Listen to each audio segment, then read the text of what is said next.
కానీ హైదరాబాద్ ఎన్నిక మీరు గమనించినట్టయితే ఇది మొత్తం 150 డివిజన్ల పరిధిలో ఒక్కో డివిజన్లో 45,000 మంది వేసే స్థానిక సంస్థల ఎన్నిక నిజంగా చెప్పాలి.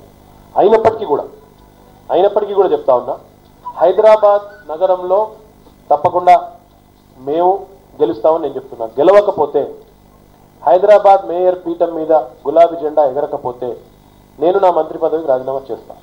నేను సవినయంగా ఈ వేదిక మీద నుంచి కేటీఆర్ గారి సవాల్ని స్వయంగా స్వీకరిస్తున్నా. 100 సీట్లు నువ్వు గెలిస్తే ఎమ్మెల్యే పదవికి రాజీనామా చేయడం కాదు, శాశ్వతంగా రాజకీయాలను వదులుకుంటా. ఒకవేళ నువ్వు కోరుకుంటే తెలంగాణ భూభాగంలోనే కాలు పెట్టకుండా తెలంగాణ విడిచి వెళ్లిపోతా. నువ్వు మాట్లాడిన మాటకు, నువ్వు విసిరిన సవాలుకు నువ్వు సిద్ధంగా ఉండాలని చెప్పి ఈ సందర్భంగా కేటీఆర్ కు నేను ఈ వేదిక నుంచి ఆయన సవాల్ను స్వీకరించి ఆయనకు విజ్ఞప్తి చేస్తున్నా. నువ్వు భీమవరంలో పోటీ చేసినా, గుడివాడలో పోటీ చేసినా, గుంటూరులో పోటీ చేసినా, చివరికి విజయనగరంలో మీ మూలాలకు వెళ్ళి పోటీ చేసినా, బుడ్డిపేటలో పోటీ చేసినా కూడా మాకెవ్వరికి అభ్యంతరం లేదు. ఈ పార్టీకి ఏదైతే తెలంగాణ భవన్ అని మీరు బోర్డు పెట్టుకున్నారో గా బోర్డును తెలుగు భవన్ అని మార్చండి.